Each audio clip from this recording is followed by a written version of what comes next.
está no ar o Alerj Entrevista. Hoje o meu convidado é o deputado Conte Bittencourt, que vai prestar contas sobre a atividade legislativa que desempenhou ao longo dos 4 anos de legislatura. Muito bem-vindo, deputado. Prazer.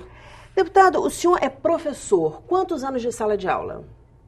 Olha, de educação a minha vida toda. Em escola, em sala de aula, até o início do meu primeiro mandato parlamentar, que aí quase que impossível conciliar o horário, né? O horário de aula é um horário muito rigoroso, a gente tem que ser disciplinado e cumpri-lo. E o mandato, às vezes, atropelava a questão desse horário de aula. Então, estou falando de 20 anos de mandato, estou falando de 18 anos de sala de aula, aproximadamente, mas há uns 18 anos afastado.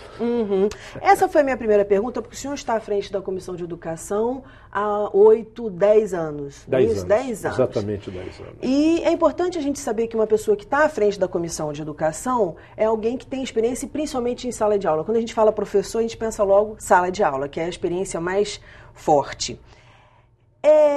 À frente da Comissão de Educação, e aí a TV Alerj, ela tem um objetivo, além da transparência das atividades parlamentares, mas também de esclarecer o telespectador a respeito de como funciona o parlamento. Qual é a importância, qual é a função da Comissão de Educação dentro da Assembleia Legislativa? Olha, as comissões permanentes, elas são, na minha visão, uma das ferramentas mais importantes do parlamento, porque elas concentram o debate legislativo em cima de políticas específicas, de temáticas públicas. Por isso a Casa se distribui em comissões e as bancadas indicam, na regra da proporcionalidade, os seus membros. Então, o papel da comissão permanente é justamente fomentar, de forma sistemática, permanente, o debate naquele assunto. E se prepara esse assunto, através desse debate permanente nas comissões, para o plenário, para a produção legislativa, para a informação das bancadas. Então, muitas vezes, o cidadão acha que o parlamento é só aquele horário da deliberação coletiva e principal, que é o plenário. As comissões são permanentes, o nome já diz, a Comissão de Educação, que vocês aqui da TV Alerj cobrem com uma maior competência e zelo, toda quarta, há 10 anos, a TV Alerj está presente, 10 horas da manhã, na sala das comissões, cobrindo um debate sobre educação. E nós fazemos isso há 10 anos. E é importante que eu acompanhei muito a Comissão de Educação, quer dizer, além de analisar os projetos que têm a ver com educação, os projetos de lei apresentados pelos deputados, mas o forte da comissão são principalmente as audiências públicas, né? Chamar a sociedade civil organizada, chamar especialistas, chamar representantes do governo para um grande debate. Olha, não há dúvida, a gente estabeleceu uma dinâmica e aí tivemos aí uma oportunidade boa ao longo desses anos todos, que é um conjunto de parlamentares dos diversos partidos altamente comprometidos com o debate da educação. Isso é positivo. A comissão não é só o seu presidente. O presidente é um instrumento de coordenação, de dinâmica, mas é fundamental para que a comissão tenha, de fato, vida e consiga cumprir o seu papel, que o coletivo funcione, por isso o nome comissão. E na educação a gente tem tido essa oportunidade e estabelecemos uma dinâmica, de toda quarta audiências públicas. Então as nossas reuniões se transformaram permanentemente em audiências públicas ao longo desses 10 anos, discutindo um tema, discutindo com a sociedade uma formulação de legislação, discutindo um assunto pontualmente que se enfrente na educação, que possa ser uma dificuldade momentânea ou sistêmica. Então isso aí foi bom, eu diria que isso aí deu à Casa um instrumento, através dessas reuniões das quartas-feiras, de um canal permanente com a sociedade, debatendo a política de educação e alimentando dessa maneira e sistematicamente bancadas e deputados. Eu poderia falar a vocês da TV Alerj, que a Assembleia Legislativa, nessas últimas 3 legislaturas, talvez tenha sido a Casa Legislativa na Federação Brasileira, sem buscar desprestigiar as demais, mas eu posso quase afirmar que a Alerj foi a casa que mais produziu, de forma legislativa, um pensamento de política pública para a educação dentre os estados da federação. Não tem nenhuma dúvida em afirmar. Se você pegar o elenco de legislações, e não são leis pontuais que saíram da cabeça do deputado Conte ou do deputado Paulo Ramos, não, são leis que foram debatidas com o conjunto da sociedade, com os sindicatos, com educadores, com setores envolvidos nesse debate. E aí vamos partir para os exemplos, então. A lei que regulamenta o ensino público estadual, eu queria que o senhor falasse da importância dela, do que foi essa luta. Na verdade, a lei não regulamenta o ensino público, regulamenta o sistema de educação. E aí Como é que se divide o sistema de educação do Estado? Ele tem as redes públicas. Quais são as redes públicas? As municipais e a estadual. E tem a rede privada, que também pertence ao sistema estadual. O ensino médio, por exemplo, todo o ensino médio do setor privado, da rede privada, é de competência regulatória do Estado, do ente Estado. Os municípios que não têm sistemas próprios, se conveniam, fazem lá o convênio com o Estado. A sua rede municipal também é regulada pelo Estado. Tá? Então, o sistema estadual de educação, ele é feito por várias redes. Né? O que nós fizemos na Lei 4528, e nós fomos, se eu não me engano, o segundo estado da federação a regulamentar esse sistema. A LDB estabeleceu uma nova distribuição de competências, de matrícula, e faltava ao sistema estadual regulamentar essa oferta, essa organização. Você tinha no passado um processo de municipalização nem sempre adequado pedagogicamente. Quer dizer, regulamentar, para as pessoas em casa entenderem, é pôr em prática. Não há dúvida, é você criar marcos, como se fosse uma regulamentação, criar marcos. Por exemplo, um exemplo claro que já foi cumprido, educação infantil, a LDB estabeleceu que a oferta é de obrigação e responsabilidade dos municípios. O Estado, essa lei nós fizemos em 2005, foi sancionada pela ex-governadora Rosinha em 2005. Nós debatemos a lei em 2003 e 2004. Foi sancionada em janeiro de 2005. O Estado tinha ainda 28 mil matrículas de educação infantil. Hoje não tem nenhuma. Hoje é residual. Matrícula que o Estado tem hoje de educação infantil são das escolas de aplicação.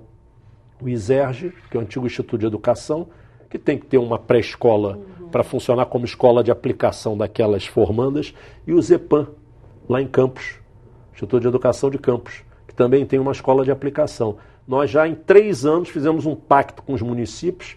Em 2009 cessou a oferta do Estado, mas a matrícula estava toda absorvida pelos municípios. Fundamental 1, o antigo primário, 1º ao 5º ano, a alfabetização à 4ª série do antigo primário. Até ano que vem tem que cessar a matrícula do Estado.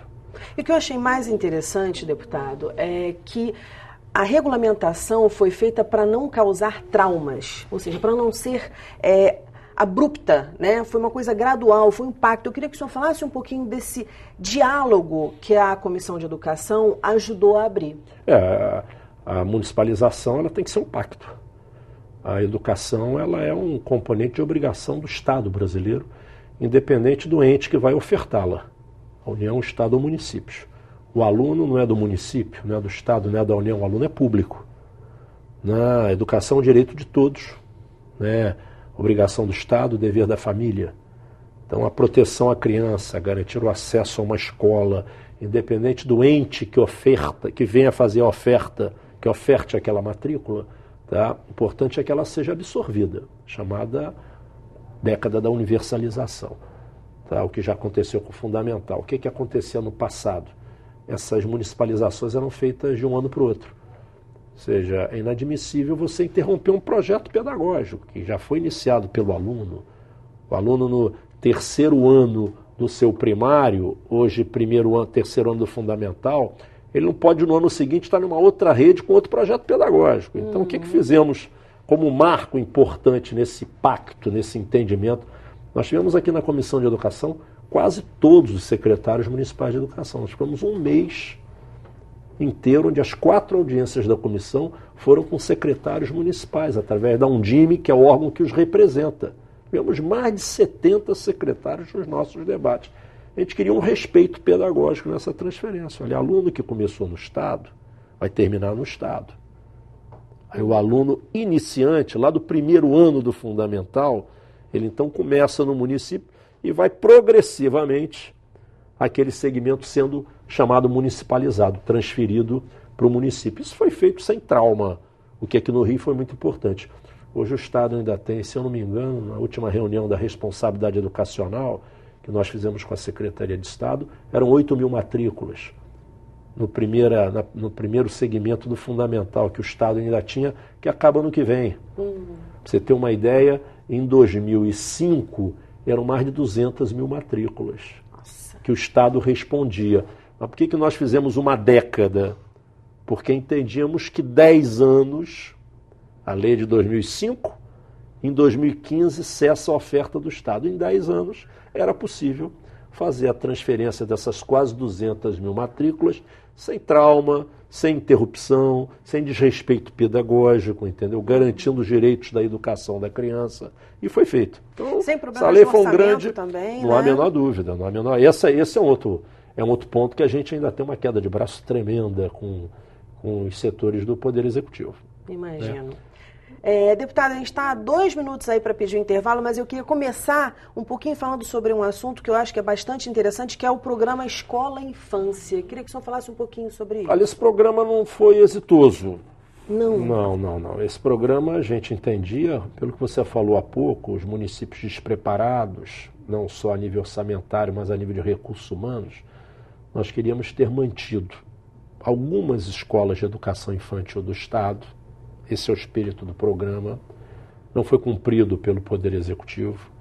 Era pegar escolas em regiões, né, do Estado, escolas de educação infantil, com expertise, com equipe altamente qualificada. Dá um exemplo, Escola Maria Magdalena, uma pré-escola do Estado em Itaperuna, que funciona há mais de 50 anos.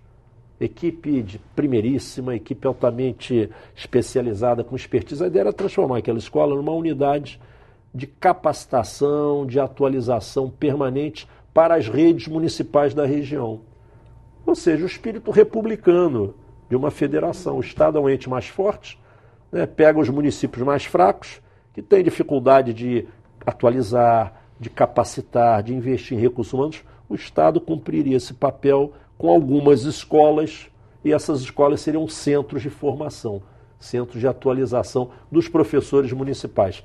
Essa foi a minha ideia quando formulei essa lei. Foi aprovada, mas ela não foi exitosa no seu cumprimento. Nem tudo que a gente produz aqui legislativamente, por mais que tenhamos debatido, defendido e aprovado, e o governo sancionado, nós não fomos exitosos no cumprimento da lei. Tá bom, eu vou pedir um breve intervalo e a gente volta já já. Não sai daí não.